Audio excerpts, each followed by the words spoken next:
Olha que história interessante, é rápida.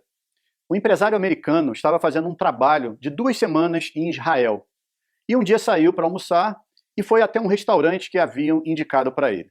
Quando ele chegou lá, havia uma fila de espera.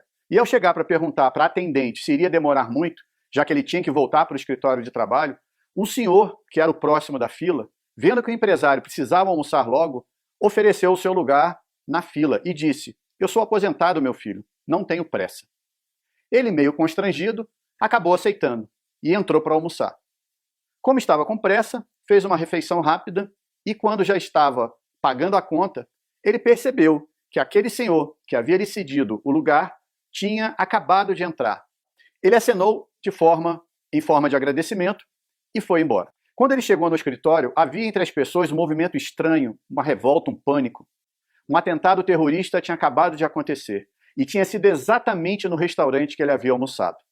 Imediatamente ele se lembrou daquele senhor que havia lhe cedido o lugar na fila e que provavelmente estaria ferido ou mesmo morto. Ele entrou em choque com aquilo. O homem lhe cedeu o lugar e, se não tivesse feito isso, ele teria sido a vítima do atentado.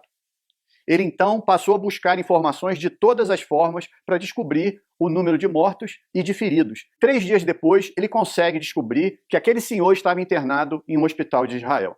Ele imediatamente parte para lá e encontra o filho daquele senhor. Ele conta para o filho o que aconteceu com ele, com aquela gentileza que ele recebeu, que acabou salvando a vida dele, mas que, infelizmente, trouxe aquela situação para o pai dele. O empresário, então, fala para o filho que, em forma de retribuição, gostaria de pagar todas as despesas médicas e de tratamento, que eles não ficassem preocupados, que ele teria condições de bancar o melhor que ele precisasse. O filho daquele senhor explica que não haveria necessidade dele fazer nada daquilo, pois lá em Israel, as vítimas de atentado terroristas recebem toda a assistência do governo. O empresário, de qualquer forma, deixa com o rapaz seus telefones de contato e diz que qualquer coisa que eles precisassem, que ele poderia pedir para ele. E até o dia da sua volta aos Estados Unidos ficou ligando para saber da recuperação daquele senhor. O empresário volta aos Estados Unidos e 6 meses depois desse ocorrido, ele recebe uma ligação do filho daquele senhor, dizendo que o pai dele, em função das sequelas do atentado, daquele atentado, precisava de uma cirurgia muito delicada e que somente nos Estados Unidos ele poderia fazer. E perguntou se o empresário poderia ajudá-los de alguma forma. O empresário imediatamente disse que sim. Pegou os dados deles e já pediu para sua secretária executiva providenciar tudo o que fosse necessário para a vinda dos dois para os Estados Unidos. Passagem, consultas, internação, hotel, tudo. No dia do voo, em que os dois, vindos de Israel, iriam chegar nos Estados Unidos, o empresário liga cedo para sua secretária e avisa que não iria trabalhar naquela manhã, pois ele ia pessoalmente buscá-los no aeroporto. E assim ele fez. O voo chegava por volta das 9 horas da manhã e antes disso ele já estava lá, feliz por poder ajudar o homem que salvou a sua vida. O reencontro foi marcado por muita alegria e emoção.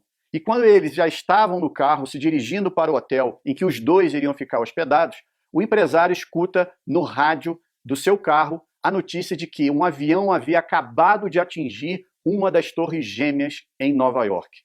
Era 11 de setembro de 2001. E o escritório do empresário, que ia toda manhã bem cedo trabalhar, era exatamente no World Trade Center. A presença daquele senhor na vida do empresário havia salvo novamente a vida dele. Primeiro, ele foi salvo por ser ajudado. Depois foi salvo por ajudar. E se ele não tivesse tido a gratidão de fazer o que fez? Como teria sido essa história? Às vezes, um ato simples de ajuda pode mudar a vida do outro.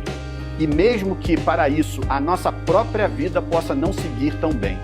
Às vezes, um ato simples de ajuda pode mudar a sua própria vida também. E assim, sua vida seguir muito bem. Exerça a gratidão. Fica a dica. Um abraço. Tchau, tchau.